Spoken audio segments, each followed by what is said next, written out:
ابو بکر صدیق کو پتہ چلا، وہ بھاگے ہوئے آئے، چادر ہٹائی، ماتھا چوما، آنسوں کے قطرے ماتھے پر گرے، کوا خلیلا و نبیا و صفیہ، ہائے میرا نبی، میرا خلیل، میرا جگر آج مجھ سے جدا ہو گئے۔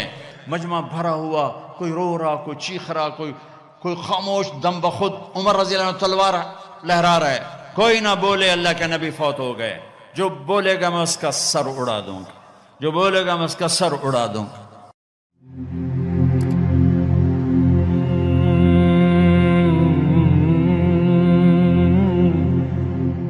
گزری تو جبریل آ گئے، اندر آ کے کھڑے ہو گئے۔ آپ نے فرمایا کیا بات؟ عرض کی ملک الموت دروازے پہ کھڑا ہے، اندر آنے کی اجازت مانگ رہا ہے۔ ہاں، جہاں موت پوچھ کے جائے وہ کیا دربار ہے۔ آپ نے فرمایا آ جائے، تو ملک الموت اندر آئے اور آ کر عرض کی السلام علیکم یا رسول اللہ۔ پھر کہنے لگے میں نے آج تک کسی کو سلام نہیں کیا، آپ پہلی ہستی ہیں جنہیں میں سلام کر رہا ہوں۔ پھر کہنے لگے یا رسول اللہ آج تک یہ ایک معاملہ نہیں ہوا، پہلی دفعہ ہوا ہے۔ اللہ نے فرمایا پوچھ کے اندر جانا، بن پوچھے نہ جانا، اجازت ملے تو اندر جانا، بن پوچھے نہیں جانا۔ یہاں موت بھی بادب کھڑی ہوئی ہے، آؤں کہ نہ آؤں۔ نے سکندر کو پٹخ دیا، چنگیز کو پٹخ دیا، تیمور کو پٹخ دیا، محمود کو پٹخ دیا۔ دنیا میں 4 بڑے فاتح گزرے ہیں، 2 مسلمان 2 کافر، تیمور محمود مسلم، چنگیز سکندر غیر مسلم، پٹخ کے رکھ دیا۔ یہاں ملک الموت کھڑا ہوا ہے، اندر آ جاؤں؟ ہاں آ جاؤ۔ اندر آئے، سلام کیا، پھر اگلی بات کی یا رسول اللہ تعالیٰ فرما رہے تھے کہ اگر میرے حبیب آنا چاہیں تو لے آنا، اور اگر رہنا چاہیں تو چھوڑ کے واپس آ جانا۔ سبحان اللہ۔ آپ نے فرمایا اگر میں اجازت دے دوں تو پھر میری جان نکالو گے؟ کہا جی نکالوں گا۔ تو آپ نے جبریل سے فرمایا اشاروں میں، کیا کہتے ہو، جاؤں یا رہ جاؤں؟ تو جبریل نے عرض کی یا رسول اللہ آپ کی ملاقات کے شوق میں ہے۔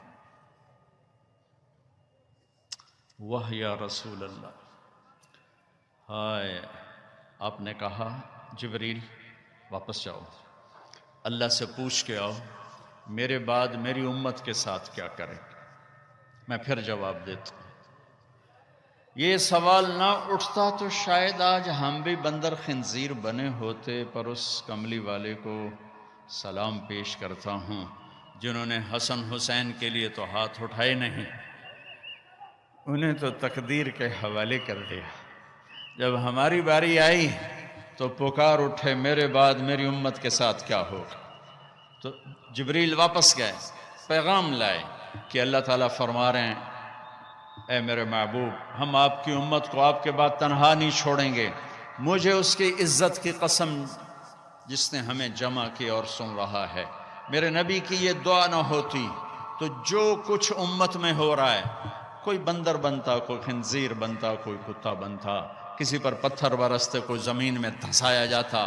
میرے حبیب کے آنسو میرے نبی کی دعائیں ہیں جنہوں نے اللہ کے آئے عذاب پلٹا دیے، الٹا دیے، ہٹا دیے۔ ہائے بھائیو، میرے نبی سے تو پوچھا گیا، پھر جب آپ نے ملک الموت کو اجازت دے دی تو آخری 2 لفظ یہ سارا مجمع لے کے چلا جائے، میرے نبی کی وصیت کے آخری 2 لفظ، صرف 2 نصیحتیں، صرف 2 نصیحتیں جس میں اپنی 23 برس کی محنت کو نچوڑ کے ڈال دیا، 23 برس کے دکھ درد نچوڑ کے ڈال دیے۔ کہا الصلاۃ وما ملکت ایمانکم، میری امت نماز نہ چھوڑنا۔ کراچی میں کتنے فیصد نماز، سندھ میں کتنے فیصد نماز، پنجاب میں، سرحد میں، بلوچستان میں کتنے فیصد نمازی ہیں؟ الصلاۃ، میری امت نماز نہ چھوڑنا۔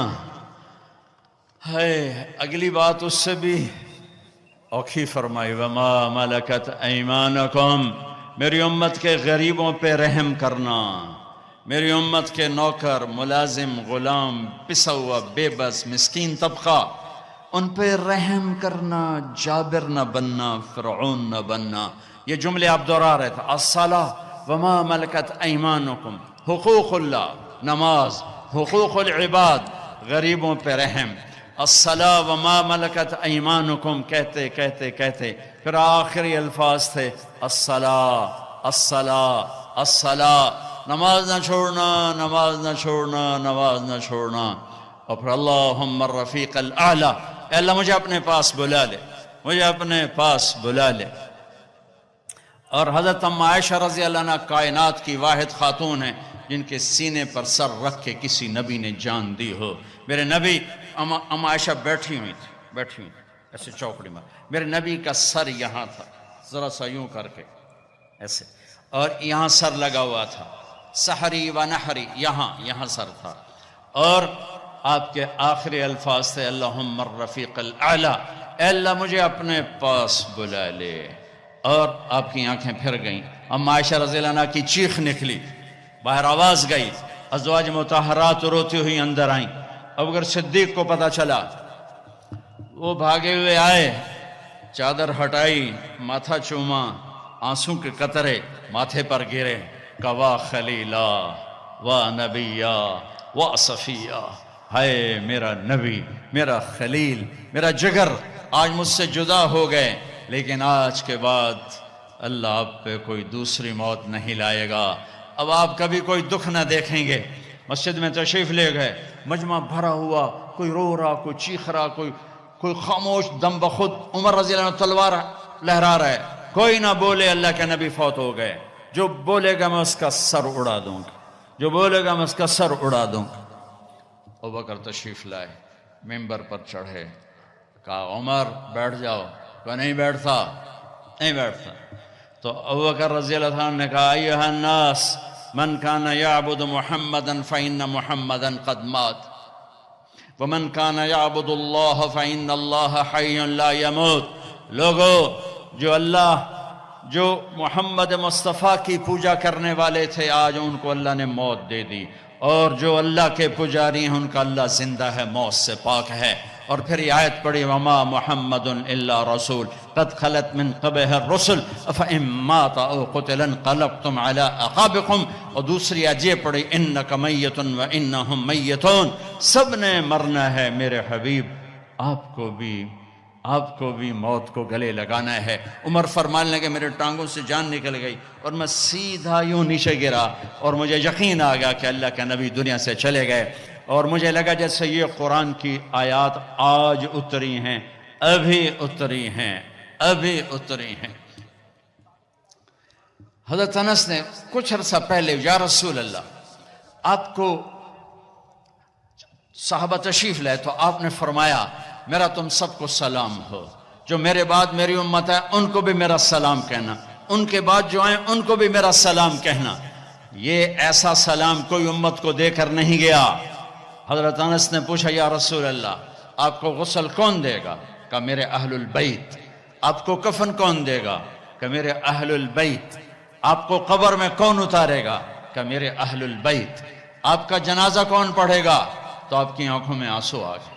آپ نے فرمایا جب مجھے غسل دے دو، کفن پہنا دو تو سب باہر چلے جانا، سب سے پہلے میرا اللہ اپنی رحمتیں مجھ پہ نازل فرمائے گا، اس کے بعد جبر و میکائیل آ کر میرے لیے دعا کریں گے، پھر ساتوں آسمان کے فرشتے آئیں گے وہ میرے لیے دعا کریں گے۔ ہمارے نبی کا جنازہ ایسے نہیں ہوا کہ امام اور مقتدی، اور پھر اس کے بعد میرے اہل البیت کے مرد آئیں گے اور وہ میرے لیے کھڑے ہو کر دعا کریں گے، پھر وہ چلے جائیں گے ان کی عورتیں آئیں گی، پھر وہ چلی جائیں گے ان کے بچے آئیں گے، پھر وہ چلے جائیں گے ان کے غلام آئیں گے، اس کے بعد مہاجرین آئیں گے وہ میرے لیے دعا کریں گے، پھر وہ چلے جائیں گے ان کی عورتیں آئیں گی، پھر اس کے بعد ان کے بچے آئیں گے، اس کے بعد ان کے غلام آئیں گے، پھر انصار آئیں گے وہ میرے لیے دعا کریں گے، پھر ان کے بعد ان کی عورتیں آئیں گی، پھر ان کے بچے آئیں گے، پھر ان کے غلام آئیں گے، پھر مجھے میرے اللہ کے سپرد کر دینا۔ تو آپ کی چارپائی مبارک کے ساتھ لوگ قطار بنا کے کھڑے ہو جاتے تھے، اور ہر ایک انفرادی طور پر آپ کے لیے دعا کرتا۔ لہٰذا یہ پیر کا دن، منگل کا دن سارا گزر گیا، اب بدھ کی رات کو آپ اللہ کے سپرد کیے گئے۔ تو جب آپ کو قبر میں اتارا حضرت ابن عباس، حضرت علی نے، شقران آپ کے غلام نے، تو فضل بن عباس نے، تو جب باہر نکلے تو مغیرہ بن شعبہ قبر پر کھڑے تھے، انہوں نے اپنی انگوٹھی اتار کے قبر میں پھینک دی۔ حضرت علی سے کہنے لگے، علی میری انگوٹھی گر گئی ہے، نکال لو، انگوٹھی نکال لو۔ انہوں نے کہا ہاں ابھی تو قبر بند نہیں کی، نکال لو، انگوٹھی تو خود گرائی تھی۔ نیچے گئے اور جا کر اللہ کے نبی کی جسم سے لپٹ گئے اور آپ کے بوسے لینے لگے اور دھاڑے مار کے رونے لگے۔ وہ انگوٹھی بہانہ بنایا تھا، آپ سے لپٹ کے چومنا چاہتے تھے، رونا چاہتے تھے، آپ کے ماتھے کا بوسہ لیا، آپ کو لپٹ کے روئے۔ پھر لوگوں نے اوپر سے کہا نکلو نکلو نکلو، تو آخری بندہ جن کا بدن میرے نبی کے پاک بدن سے جا کر لگا وہ مغیرہ بن شعبہ ہیں۔ پھر نکالا گیا، پھر آپ کی لحد تیار کی گئی تھی، اوپر مٹی ڈالی گئی۔ جب باہر نکلے تو حضرت انس فرماتے ہیں جناب بی بی فاطمہ رضی اللہ تعالیٰ عنہ کھڑی تھیں کہ اطابت نفوسکم ان واریتم علی رسول اللہ التراب، کس جگر سے تم نے دو جہان کے رسول کو مٹی میں چھپایا، کس جگر کے ساتھ تم نے ان کے اوپر مٹی ڈالی۔ ہاں یہی اللہ کا قانون ہے، یہاں بھائیو جانا ہی طے ہے، کوئی نہیں بچانا، کوئی بچے گا۔ تو جس سے اللہ راضی ہو گیا اس کے لیے موت سے خوبصورت کوئی پیغام نہیں ہے۔ جس سے اللہ راضی ہو گیا اس کے لیے موت سے خوبصورت کوئی، بھائیو اللہ کی قسم اگر اللہ راضی ہے تو موت سے خوبصورت کوئی پیغام کوئی نہیں۔ اگر اللہ راضی ہے تو موت سے خوبصورت کوئی پیغام کوئی نہیں، اور اگر اللہ ناراض ہے تو موت سے خوفناک کوئی پیغام کوئی نہیں ہے۔ اور اللہ کو راضی کرنے کے لیے بادشاہ کو فقیر نہیں بننا پڑتا، فقیر کو بادشاہ نہیں بننا پڑتا، بس کی محمد سے وفاتوں نے تو ہم تیرے ہیں، یہ جہاں چیز ہے کیا لوح و قلم تیرے ہیں۔